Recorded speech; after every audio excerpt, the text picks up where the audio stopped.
Thank you very much, Bob. It's an honor to be here, and I really appreciate being part of what you're doing here at Shoulder to Shoulder and beyond. The more I learn about your effort, the more important I feel it is as part of the piece as we make the world, try to make the world a better place. And you're right.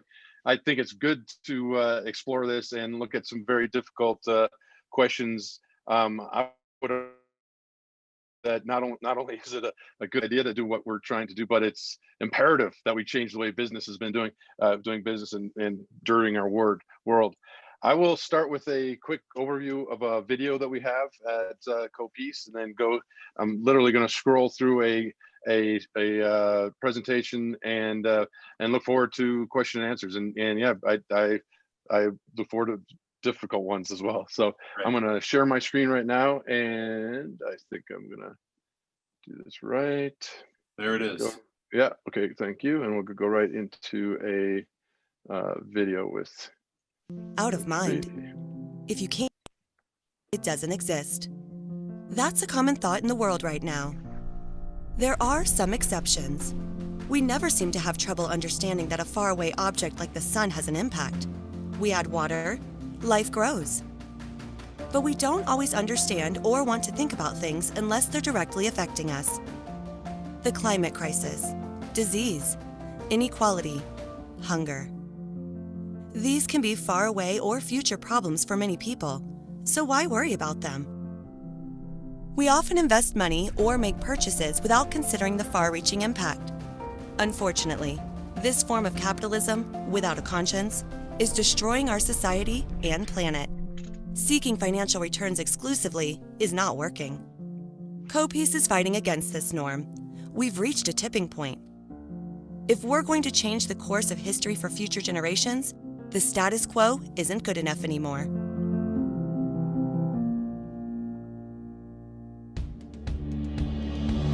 What if we asked more of our money? Before now, maybe you never gave much thought to investing. It's not always easy to know where your money goes. You can spend money through apps on your phone and order cool things with a single tap, but it makes it easier to not think about where the money goes. So, when it comes time to invest, you still want it to be easy, but you also want to know that your money is going to a company that actually cares about the world and the people who inhabit it, even if those people aren't right in front of them. As an innovative holding company, CoPeace helps take the guesswork out of impact investing. When you invest money with CoPeace, our team of specialists analyze companies to ensure they're not just profitable, but that they're also making a measurable, positive impact. CoPeace also makes investing more inclusive by providing more accessible means for people who historically have been underrepresented in the investment world. Rest assured that your money is going towards something with impact. With CoPeace, you can grow your money for good. For more information, visit copeace.com.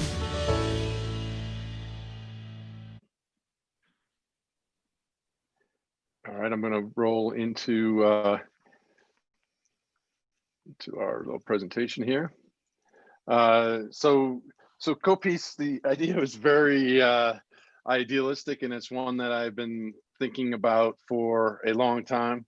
And it doesn't really have much to do with some of the things I've done in my career. I've had a little bit of a zigzag entrepreneurial / coaching life before I got to this point. But I have been a Berkshire Hathaway B shareholder for a long time. I've been to the Woodstock of capitalism and liked what Warren Buffett and Charlie Munger, were saying in their model, but didn't like what they're investing in. And as I was exploring this with my kids, they clearly didn't like what they're investing in. So the idea was to take this holding company approach and provide that organizing principle to the impact investing space. So we came up with this company we called Companies of Peace, and shortened it CoPeace. Grow your money for good is our tagline. We are a public benefit corporation legally, so our shareholders our stakeholders are protected over the shareholder value, so that we're, in our bylaws and our articles of incorporation, we actually spell out the fact that we're trying to do good things for the world, as well as provide a return. And we're a certified BCorp, which doesn't I'm just going back up, which doesn't happen very often in the finance world. So the problem that we saw is that there's a misconception that you can't do well and do good, and the data is showing that not only is that not true, and that they are compatible to do well and do good, but that it's a good business decision to care about the long-term future of our world. I think with some of the impact investing and the ESG data that's coming out, it's bearing that fruit a little bit. There's some arguing about how that's being measured, but I think that it's showing some promise for sure. The idea for CoPeace is to create inclusive, socially impactful wealth for all people. So our big idea is actually to try to democratize access to the game. So the inequality we've seen in our world continues to grow, and we wanted to create a vehicle that allowed communities that have not had access to participate in the equity game.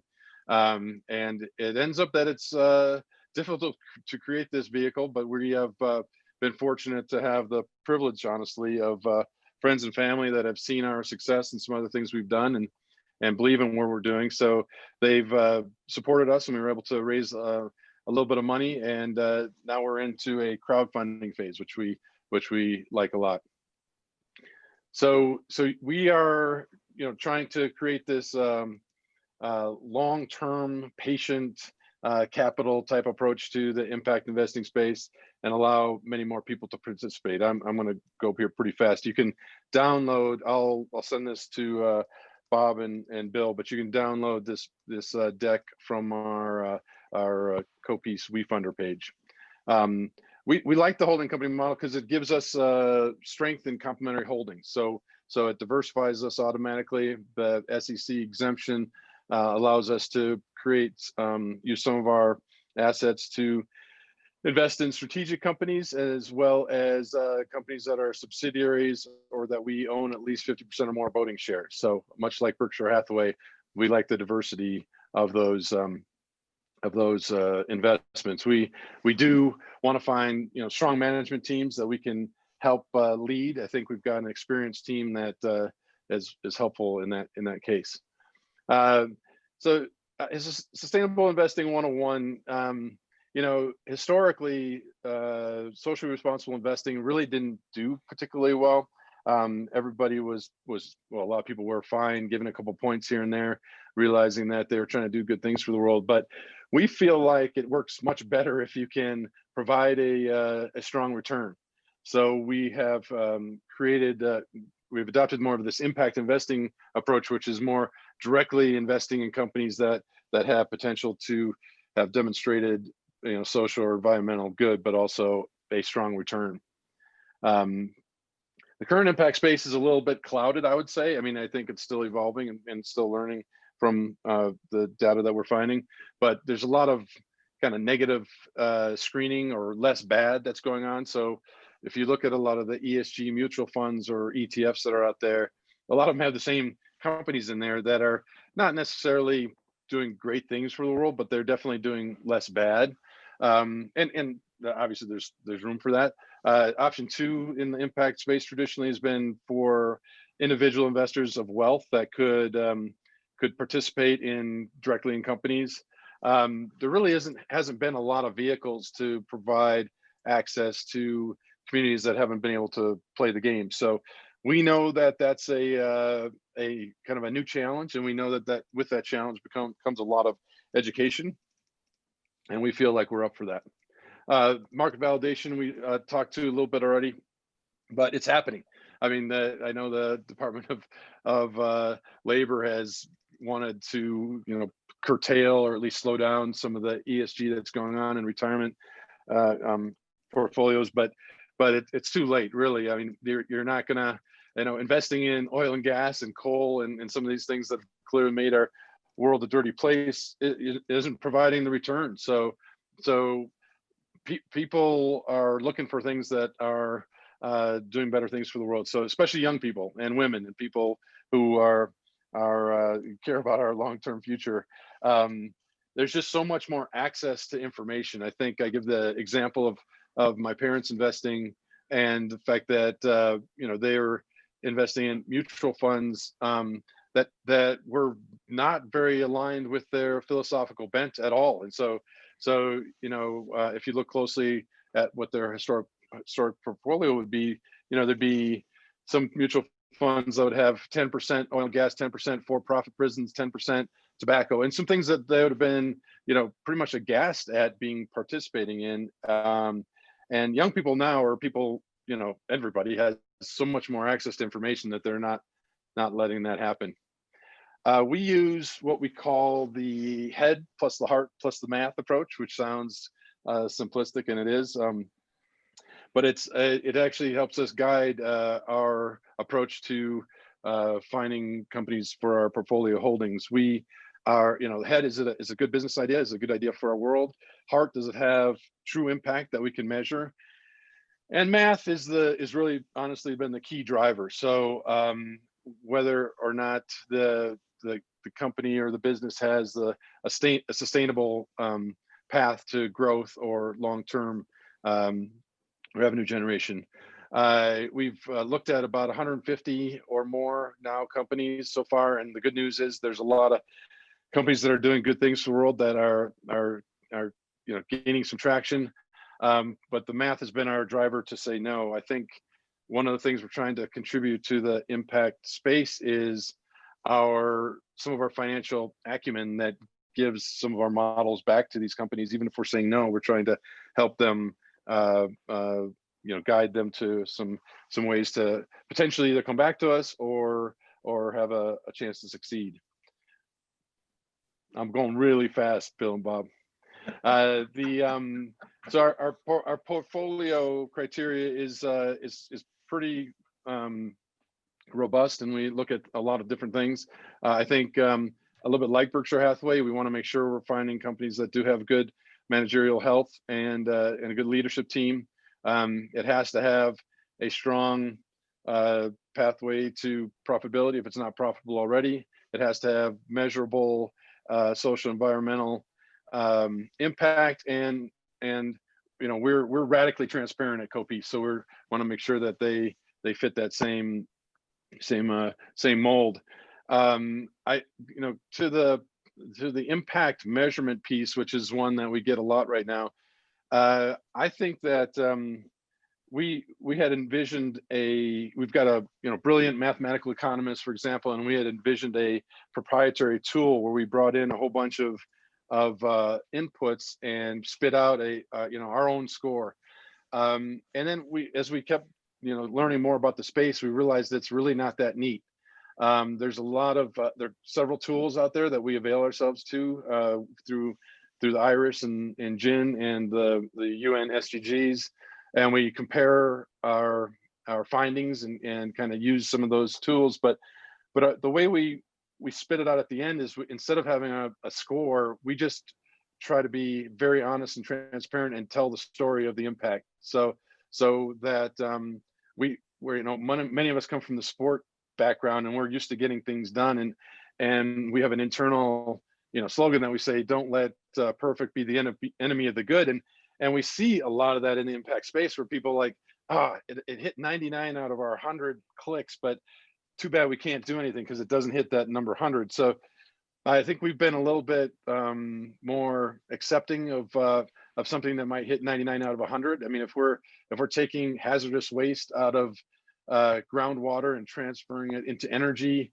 that's there's clear impact. If we're bringing power and cloud storage and 5G to communities that don't have access to the grid, that's clear impact. So we just try to communicate our impact on a case by case basis, and I'm sure there might be a few questions on that, and look forward to answering them.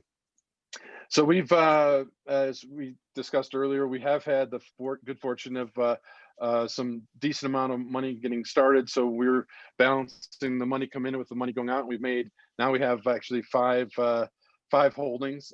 Very excited about our first one, Uncharted Power, run out of New York by literally a superstar young woman who has figured out ways to bring power to communities that don't have access to the grid, and we like that relationship with them because we've got several communities that we have access to that wants the Uncharted Power capabilities. They just announced, I think yesterday, their first partnership with a city. And we've got some communities in the Wind River Reservation up in Wyoming, and some places in the Caribbean that we've done a lot of business that are chomping at the bit for some of their capabilities. AST is one of our holdings. That's the company that takes hazardous waste and converts it to energy. Just recently completed a successful test and are ready to make next steps on that, which we're extremely excited about. COVID definitely slowed that down a bit. And then we have a couple subsidiaries that we started out of a need that we perceived in the impact space. So one of them is called CoPeace Finance, that is helping the impact community, trying to be of service to help bolt on some finance capabilities. Having gone through, I think this is my 9th startup at one level, either as an investor or as part of the team. It is. I know it's cliche, but it is all about the team. So we are ecstatic about the team that we have so far. We've got really some deep experience throughout, from Ed Tepper, who worked with me at a company called Sport Vision that created the virtual yellow line for American football, and has deep experience in creating and building companies. Meg Mass and I worked together at a company that took international sports teams all over the world and ran international events from China to Russia to Thailand to Europe and everywhere else. And Hanan Levine is our CFO, who is a great numbers person, and swam for the Israeli national team, went to Yale and North Carolina MBA. So I think one of our first investors was my brother, who's one of our board members, and was and loved our idea, but said, "Hey, you're going to try to help everybody." So he wanted to make sure we shored up our finance team, so we had the ability to say no. We're committed to have at least 50% or more women on our board and our advisors. We really have some superstars involved, and very pleased that we've been able to generate that kind of interest. All right, I'm going to finish up right now. If you, in our crowdfunding that we're going right now, if you go to LeafFunder, you can see the current raise, and that is the fastest I've ever done the presentation. Well, thanks for that. I think the work you're doing is refreshing, and you did a nice job. Thanks. And I want to get right to the panel. So anybody want to comment, start with a question? You're on. Let me start with a question, Craig. I'm in startup mode with a financial services company, and that's gonna enable or more greatly facilitate home ownership Nice. below 100% area median incomes. Going to those conferences, the flavor of the month is ESG. There's no question. Sure. And I see. Tell me if I'm reading this right. I see a not particularly bright line, but definitely a line between ESG, what is ESG, which may be what you just described as less bad, and social impact, which is active good. Am I looking Correct. at this correctly? No, I think you're looking at it exactly right. And we're seeing, I think one of the things we're combating is kind of impact washing or greenwashing that we used to talk about, where now it is the flavor of the month, and people are putting a PR spin on it. I mean, you see national ads saying that Shell or Exxon is investing so much in green energy, and then when you go underneath the covers, it's 0.05% or something like that. So I think that there's a danger and an opportunity there. Making it real is one of our challenges, and so I know that we've convinced some really of the founders of the impact space to be involved. Somebody like a Jed Emerson, for example, who is literally the person who wrote the book on what impact investing was. It took him a while to realize we were going to walk the walk and make it real. So I think that it is the flavor of the month. I think it's the way we've got to go, but we've got to make it real. Yeah. Okay, thank you. No, that's a good question. I have a question just based on your evaluation of these companies that you're investing in. Do you typically rely on experts within that field to conduct the evaluations, or do you conduct evaluations yourself? Yes, great question. Both. Excuse me. So we have a pretty stringent internal mechanism that goes through, but we know we can't be all things to all people. So one of the, just being older, I guess, we have a tentacles out there that allow us to connect to an advisor community that allows us to extend our expertise.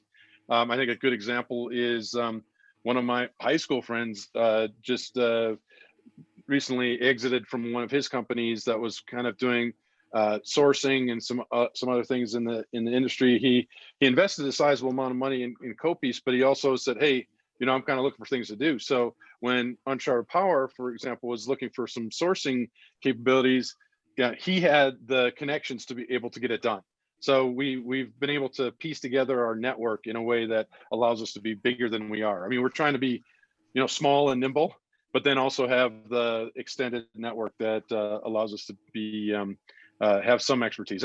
There's danger there, obviously, in trying to do too many things. So we're trying to be careful about it. But that's an excellent question. Hey, Craig, can you tell us about CoPeace's business model and how you've obviously talked a lot about mission, but kind of how your own margins work? Yeah, so we're seeking at least 20% IRR. So we want to be pretty healthy in the companies that we choose. We feel like there is a opportunity to have complementary holdings, so that some of our first two investments work really well together. The waste energy and the energy to communities are complementary. I'm hearing a little something extra here. Hey, Bill, can you put everyone on mute? Yeah, I'm doing that right now. Thank you, Bill. But so I think compared to some people maybe in the socially responsible or maybe even the impact space, we're really seeking healthy returns, and it really doesn't work for us otherwise. So we've actually been approached by a couple foundations that have been very fatigued with their kind of grant giving process, where they're giving and not having any sustainability in their investments, and saying, hey, could you take your impact model and see if we can at least transfer or take a tranche of our foundational money and use it for the impact space? And we're excited about that opportunity. Hey, but yeah, Craig, I think that's really not my question. Yeah, okay. I understand that you're looking for strong returns in impactful companies. My question is, how does CoPeace make money for CoPeace? How are you supporting 10 employees? And it has to be directly related to what your assets under management are. Yeah, so it's we're not 220. We're like Berkshire Hathaway. So we're picking companies that have the revenue generation that allows us to have them in our portfolio that cumulatively gives us the access to those funds. So we're as a holding company, we're very different from a typical fund. We do have five employees and then quite a few contractors, but it's incumbent upon us to find the companies that that spin off enough revenue generation to sustain us. So I mean, it's very much like Berkshire Hathaway in that way. Does that make sense? No, I'm sorry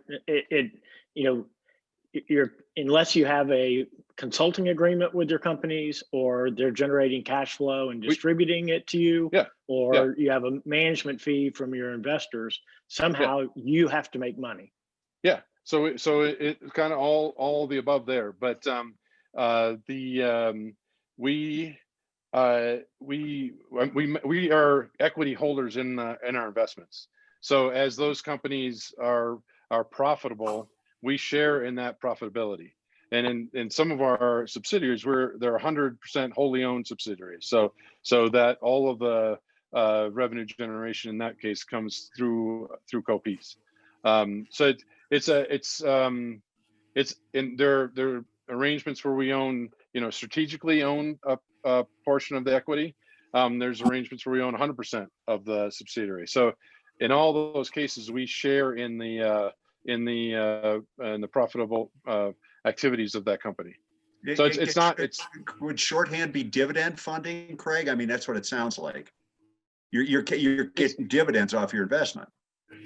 We're sharing in the profits out of our investment. Yeah. So yeah. So you could classify it, I guess, as a dividend, but it's definitely a different model in the impact space. So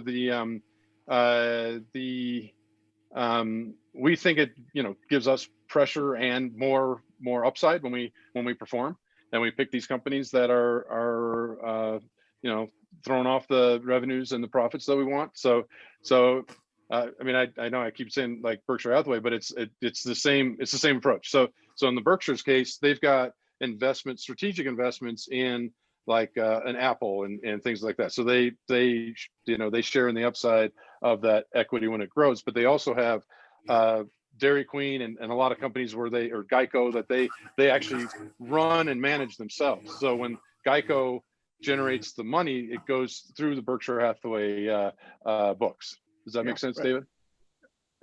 It only goes through the Berkshire Hathaway books after they've reinvested in their own company, i.e. Geico, and have made a distribution. And so if your portfolio companies that look like they're pretty young, and usually young and growing companies are not EBITDA or cash flow positive, it makes it awfully difficult, in my experience, for young startup growing companies to distribute cash to their investors. Absolutely true. And that's part of the reason we started 100% wholly owned companies, so that we could generate and control. Now we have 3 of those we control completely that entity. In your assets under management? So we've raised about 1.8 million so far. We've been deploying that as it comes in. So it's not a fund where we're trying to raise 10 million and then deploy the fund. We're actively using the money as we bring it in, and honestly we have I think the good news is we've got a lot of opportunities. So we're going to continue to explore different ways to raise capital. We've got quite a few strategies that we'll be employing soon.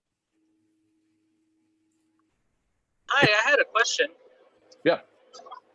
So how do you separate your investment goals with charity? Because based on your inverted pyramid model, you put your heart way above math.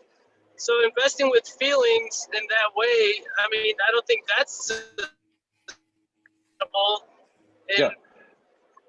any kind of way. So how do you separate your investment goals with charity? How do you make that clear distinction that what you're doing is not charity, because that's not investing?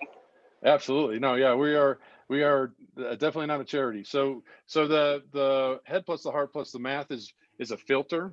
The math actually is more important than the head and the heart in a lot of ways. So it's not it has to be a good business, and it has to have the impact, but it also has to have the strong return for us to consider investing in it. So we think that the way this works long term is to create long term growth for all our holdings. So yeah, we're definitely not a charity. In fact, we think that we're the anti-charity in a lot of ways, but we're also not a VC, where we are looking at, as we're looking at the math, we're looking for singles and doubles and companies that have strong returns, but we're long-term patient investors. We don't need 100-time return. So we're not looking for that kind of thing. Another saying that we adopted from the community is that we think that zebras fix what unicorns break. So the unicorn model where it's gone out and kind of trashed a lot of companies that don't make it, but supported the one company that might make it. Doesn't work for long-term, sustainability in our mind. So yeah, we're trying to make appropriate amount of money and show demonstrated impact. And if I may add, I think that isn't this whole notion of sustainable investing, isn't that greenwashing? Because even let's suppose you invest in a windmill company. Well, they still have to transport their products with a certain way using fuel. They still have to make their products using raw materials that impact on their environment. For example, Tesla runs, I don't know how many tons of lithium to power their vehicles. So isn't what you're doing essentially another form of greenwashing as well? Yeah, no, I think it's an outstanding point and great question. So what we're trying to do is not, we wouldn't invest in Tesla. So it wouldn't fit our criteria. But I do think there's, as we move toward a more sustainable world, there's going to be degrees, I guess, right? So yeah, there's probably a degree of greenwashing going on in both the things that you said, and there are also better ways to transport and better ways to create the materials that we're finding out there. But opposed to not doing anything and continuing the status quo and the shareholder capitalism that's created a world that is not not sustainable, not okay for my kids. There's definitely a big spectrum there where we can get better. So I would say that there's some greenwashing involved, but as long as, and from our perspective, as long as we're very transparent about how we're choosing our portfolio, then we try to solve it that way.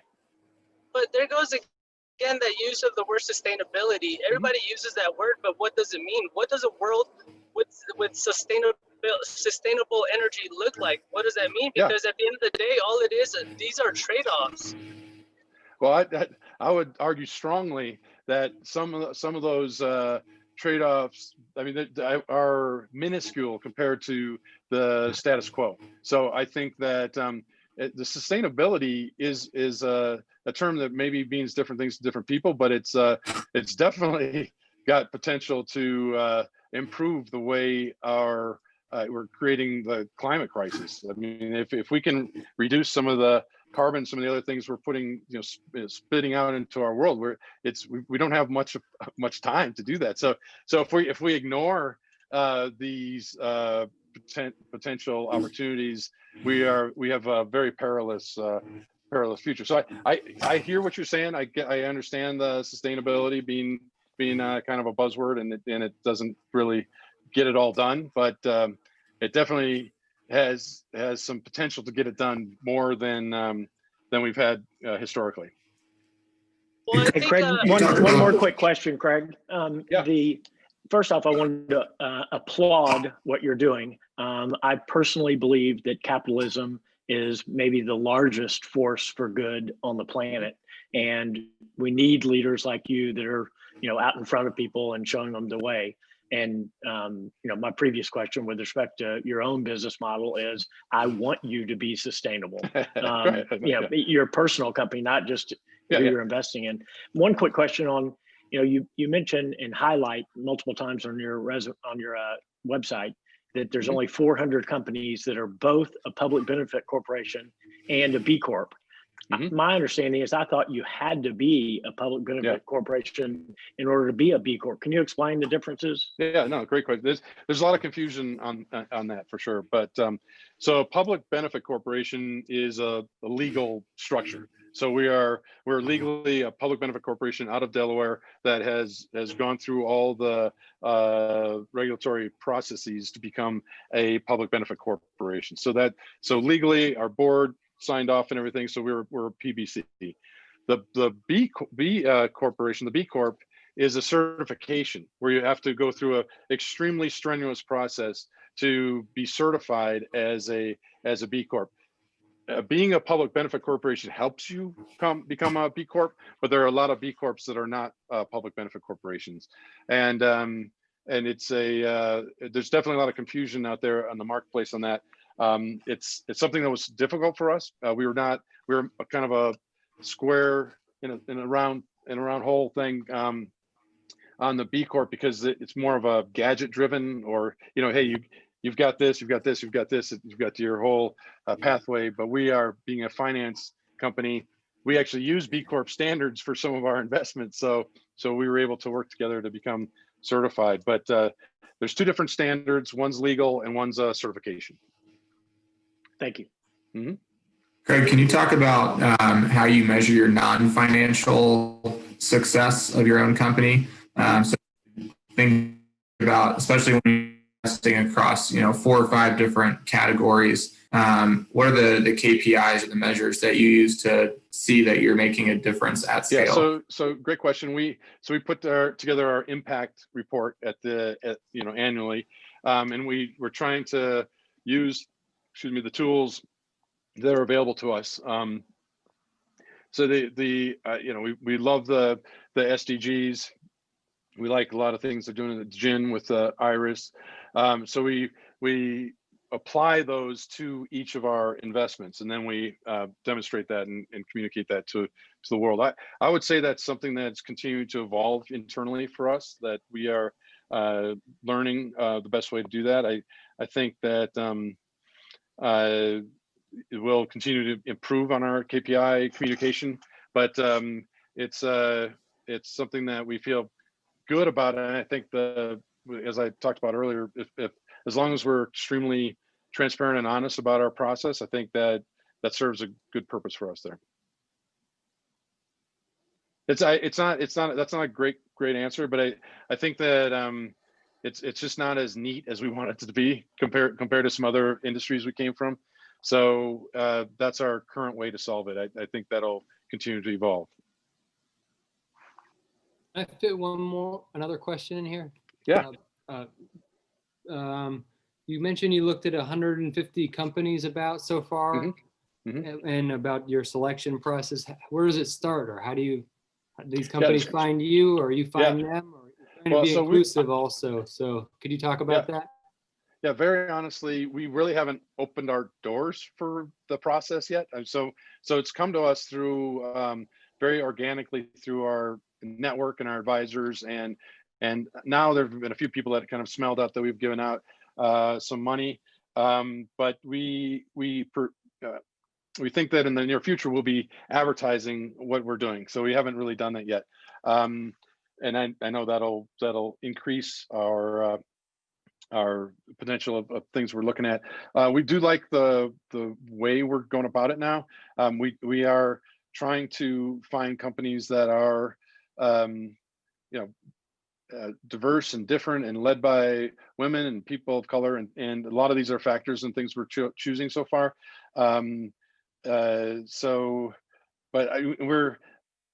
think we got, to be very honest, got a little bit lucky in our first couple, because we chose infrastructure plays that are really going to be strong companies, and we've had some involvement with them. We've had more in one than others, but with going through this COVID, it's been crazy times for everybody in the world, and for us to have chosen, kind of carefully this single double approach and finding the infrastructure companies has been good for us so far. But yeah, if you have ideas, we have a place on the site that people can start going through and suggesting potential companies for us to invest in and look at. Our typical check size that we're looking at right now is about 250,000 to 2 million. I think coming out of what we're going through right now, our next investment might be a little less than that, honestly. We've been good at blending some cash with some services, so we can come to a higher valuation with some of the things we're bringing with our experienced team that seems to be well responded in the marketplace. That was a little bit of a ramble response, but yeah, thank you. Thank you. Okay, I guess you're not investing in nonprofits, is that right, Craig? Yes, no, we're not investing in nonprofits, although we are considering some nonprofits that have approached us about transitioning to becoming for-profit. I mean, that's interesting to us. So it's got to be the right fit, Bob, you weren't kidding about the tough questions. I like it. No, it's really important, you know, and we're actually out of time. I think you did a good job. I think the work you're doing is iconoclastic in so many ways, and I think it's noble. And we were intentional in having such a short session. I mean, we could have a week-long forum on just the idea of investing and the various ways of doing that. But the reason for having such a short session is that the purpose of this was really just to inspire people to think about this model, inspire people to think about what so many of the people on the screen, it's my good fortune in life to know many of them, they are involved in this sector and they all have a conscience. And I think so many of them are questioning, what is the trade-off? You know, Joseph talked about trade-offs. Well, one of the trade-offs you talked about right away is, what is the trade-off between the investment and the revenue, so many times the passive revenue that's coming our way, and what is that actually? What's the result of that in the greater society? So and this session is recorded. And in some way it's going to be produced and I think available in the next week or so. And we're hoping that it could be potentially a prompt for people on the screen to use with their colleagues, to use with their friends, and maybe just the first part of it, your presentation, or maybe in the entirety, but use it as a way to take this discussion and if you will, bring it to a greater audience. Yeah, well, I appreciate that. I will say that, you know, we do get people asking, why aren't more people using the holding company model in impact investing? And we know the reason is it's difficult. What we had to do to build what we've done is not cheap or easy legally, or, you know, audit wise and all the above. So it'd be easy for somebody to say, no, I'm just going to become a fund like everybody else. But we think that it's good to have a different model out there. So we're very excited about seeing this through. Thank you so much. Thanks everybody for. Well, you're welcome. Thank you, Craig. And just as a reminder, Bill, we have links available to people, and it also puts everybody in contact with each other, I think via email. Via LinkedIn. Well, all the panelists are connected by email, and then that the link there that I sent at the beginning, I'll send out one more time. Has a link to all of the panelists, to Craig's profile. And then Craig, I tried to put down a few of the things as you were talking. Any of the websites you referenced and videos you referenced are all there. So if people want to go back and see those resources, they're there as well. But yes, I do hope that at least for the panelists, you're all connected by email and you can reach out to Craig with more specific questions. And I know that, Craig, I really appreciate you joining us. I think I read about you in Colorado Magazine, I don't know how many months back, and I was talking to Bob about the piece, and then he met with you and just the fit with the form and all of that. I really appreciate the work that you're doing and taking the time to join us this morning. Thank you so much. Okay. Craig, thank you. Panelists, thank you. Everybody, have a good day. Thanks, Bye-bye. Thanks, Craig. Thank you.